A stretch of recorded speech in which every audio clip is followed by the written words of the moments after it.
I'm Alex, and this is Jose, my husband, and we're international workers serving in Trujillo, Peru. Yeah, we currently are here in Canada, but it doesn't mean that we have stopped to serve the ministry in Peru. We are doing coordinating things, having meetings, callings, preparing many things from here so the ministry in Peru could continue.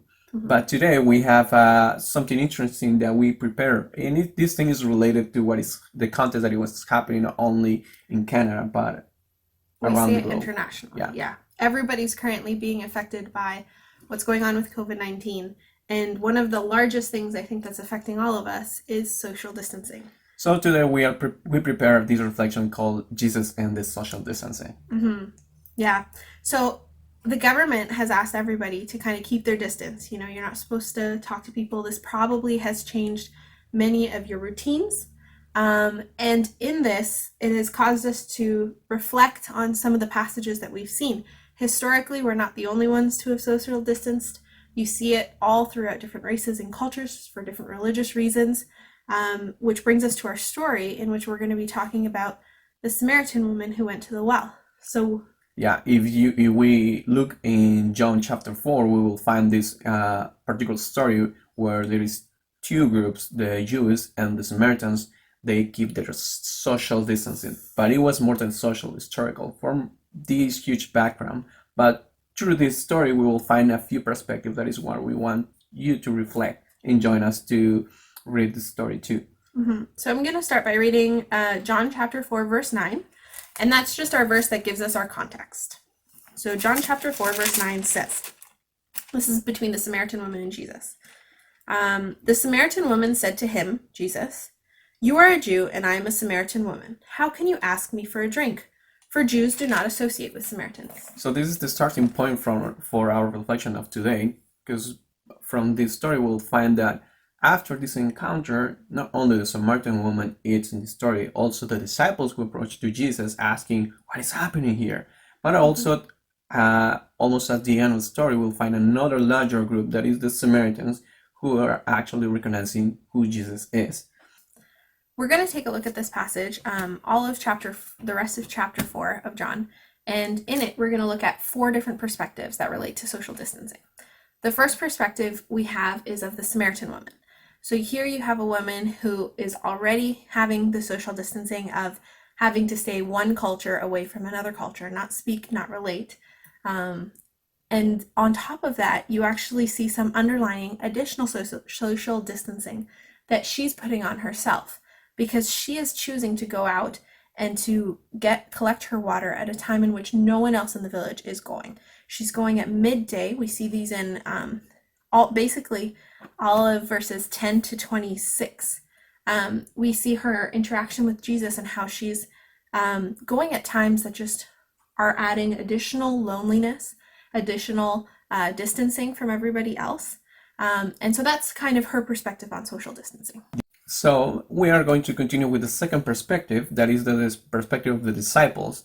And I'm going to ask my wife to read verse 27 and 31 in John chapter 4. So this is just after Jesus was speaking to the Samaritan woman. It says, "Just then his disciples returned, and they were surprised to find him speaking to a Samaritan woman. But no one asked, 'What do you want?' or 'Why are you talking with her?'" Then jumping to 31, it says, "Meanwhile his disciples urged him, 'Rabbi, eat something.' But he said to them, 'I have food to eat that you know nothing about.' Then his disciples said to each other, 'Could someone have brought him food?' 'My food,' Jesus said, 'is to do the will of him who has sent me, to finish his works.'" So when we read the story, we will find that the disciples approach to Jesus after this encounter with the Samaritan woman, and they asking themselves, like, what is happening here? Why he's talking to this lady, and also have he eaten? So, and the answer of Jesus to his disciples show them, like, the disciples have been spending a lot of time with Jesus. They know that his ministry is to spread this hope, this gospel, this kingdom. But the disciples couldn't see beyond the social distancing that they have been keeping with the Samaritans. But Jesus tried to show them that it's actually the perspective of this kingdom of heaven is not limited by social distancing. So that should teach us that even this social distancing happening is not an excuse or a limit for us to keep this perspective of the kingdom of heaven. Which brings us to our third point, which is Jesus or God's perspective in this scenario. And this is where we're going to jump ahead a couple verses. Just after that. So we're going to start at 35. And it says, don't you have a saying that there is still 4 months until harvest? I tell you, open your eyes and look at the fields. They are ripe for harvest. Even now, the one who reaps draws the wage and the harvest crop of eternal life, so that the sower and the reaper may be glad together. Thus saying, one sows and another reaps, and it is true. I send you now to reap things that you have not worked for, and others have done the hard work, and you have reaped the benefits of their labor. So in this third perspective, we're seeing how God had been working, even though there were separations of cultures, even there was distancing going on. And that was something that the disciples weren't quite ready to see yet. In their perspective, they were seeing their context, their boundaries placed by culture, placed by what their governments had said, and they were limited by that. But we see that God was working far beyond any boundaries, any borders, and was already working and had already done the work. And that conversation Jesus had with the Samaritan woman, that was the harvest. And what he's warning them is that there's so much more to come.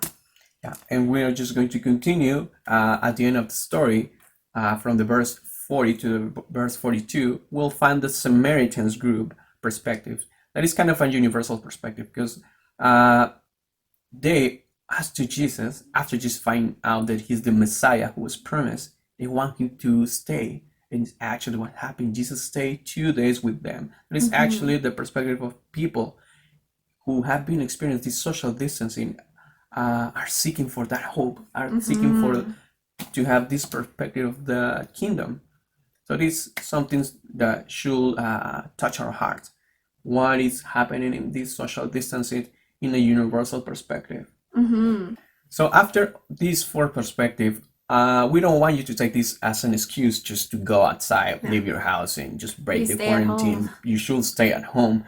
This social distancing is kind of helping, but that's not our goal today. But we are going to leave you with a few questions or with a few points of view that you need to realize in the middle of this social distancing. So we're going to take you back to those 4 perspectives or 4 points that we were talking about in the beginning, and we're going to start with the universal. COVID-19 has not taken God by surprise. God has known that this was happening, and I truly believe that he sees this as a tool and as something that can bring the gospel forward, can bring reflection in people's lives, maybe people who are too busy, especially in all the hustle and bustle of life. It's so easy to put God in the back burner, and when you're isolated and when you're alone is when sometimes the hardest questions in life come. And so we want to think of God's perspective in seeing this as a tool and not a barrier. This is an opportunity for his word to be spread. Our second perspective that we want to go to is the Samaritans. So we remember that the group of Samaritans were a whole bunch of non-believing people, but who were ready because of their life situations. They had been so affected. They had no hope for so long, and they were desperately awaiting. And how better to describe the world at this time than a group of people who just desperately need to learn about hope. Yeah. And that's what we have for them. Yeah, social distancing has been affecting not only your family or the people that are close to you. This thing is affecting in a global scale. So it's actually a human time to seek for that hope. Yeah. Our third perspective is the perspective of the disciples. It means the people who is actually walking with God, with the Lord for a few times, but you are not able to see the complete picture. Probably your fears, probably the limits that you use. I can do this, or even this, or probably I won't be able to do this and this.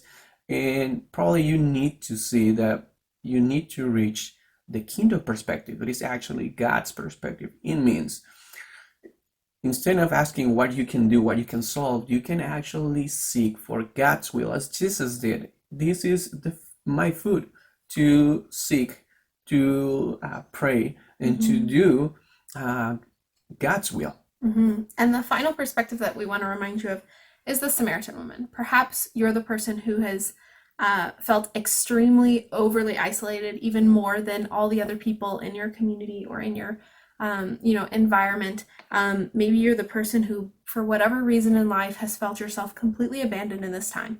And we want to remind you that God is with you. Yeah. He has never abandoned you. He is right there in the room with you right now, and he is going to walk with you every step of the way. Don't give up hope, because he knows everything that has gone on in your life. And it's not just nothing to him. It's important. Yeah. This is our reflection for the midweek. We hope that you can spend some more time in this passage. We hope that God can continue to speak to you through this. We know that he continues to speak to us through this, and we just send you our greetings. Bye.